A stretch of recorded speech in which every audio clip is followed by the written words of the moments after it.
just like that. Huge appeal. That is, edged and taken. Just mentioning that they needed to get the breakthrough. The previous over.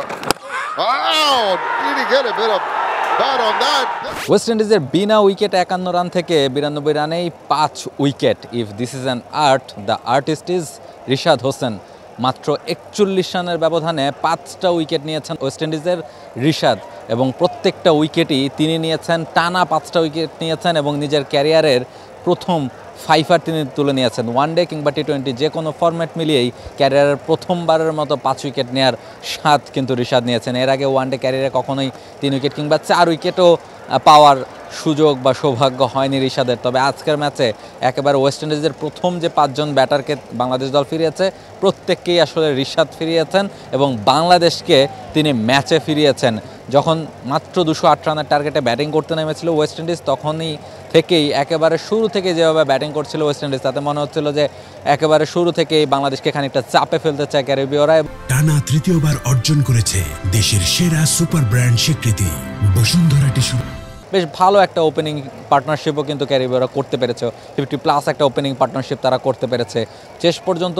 সেই যে রিশাদ প্রথম জুটিটা ভাঙলেন, এরপর আর কেউই আসলে West ইন্ডিজের হয়ে বড় জুটি কিংবা বড় স্কোর কিন্তু করতে পারেননি। একের পর এক আঘাত হেনেছেন রিশাদ, টানা বোলিং করে গেছেন, টানা উইকেট নিয়ে গেছেন, প্রায় প্রতিটা ওভারেই তিনি উইকেট নিচ্ছিলেন পরপর টানা, এবং মাত্র 41 রানের ব্যবধানেই কিন্তু ওয়েস্ট ইন্ডিজের 5টা উইকেট তিনি পরপর তুলে নিতে পেরেছেন এবং ক্যারিয়ারের প্রথম ফাইফারটা রিশাদ পেয়েছেন। এবং ডানহাতি স্পিনার হিসেবে প্রথম বাংলাদেশি ডানহাতি স্পিনার হিসেবে কিন্তু তিনি 5 উইকেট পেলেন ওয়ানডে ফরম্যাটে। আমরা জানি যে সাকিব আল হাসান এছাড়া আরও যারা রয়েছেন ওয়ানডে ফরম্যাটে বাংলাদেশের জন্য খেলেন, তানভীর খেলছেন, নাসুম খেলেন, প্রত্যেকে কিন্তু লেফট আর্ম স্পিনার, ফলে ডানহাতিদের স্পিনারদের খুব একটা আধিপত্য কিন্তু আমরা বাংলাদেশের হয়ে দেখি না।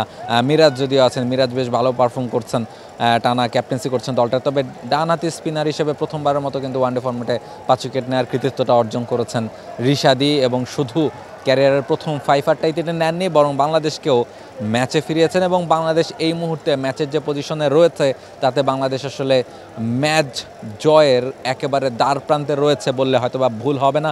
অলরেডি ওয়েস্ট ইন্ডিজের 7টা উইকেট পড়ে গেছে, রিশাদের সেই 5টা উইকেটের পরে তানভীর এবং মিরাজ আরও একটা করে উইকেট নিয়েছেন। 7টা উইকেট ওয়েস্ট ইন্ডিজ অলরেডি হারিয়ে ফেলেছে, আরও 3টা উইকেট বাংলাদেশকে তুলে নিতে হবে। এখনও অনেকটা রান ওয়েস্ট ইন্ডিজকে করতে হবে, ফলে বাংলাদেশের দিকে কিন্তু ম্যাচের পাল্লাটা এখন অনেকটাই ভারী। জয়টা মনে হচ্ছে এই মুহূর্তে সময়ের ব্যাপারই। ফলে মিরপুরে ওয়ানডে সিরিজের যে প্রথম ম্যাচ, সেই ম্যাচে বাংলাদেশ যদি জয় পায়, সেই জয়ের অন্যতম নায়ক এবং আর্টিস্ট হবেন রিশাদ হোসেন। মিরপুর থেকে রাহুল রায়, T Sports. For more updates, subscribe to our YouTube channel and click on the bell icon. Follow us on Facebook and Instagram. Download T-Sports app to enjoy exciting games and highlights. Visit tsports.com.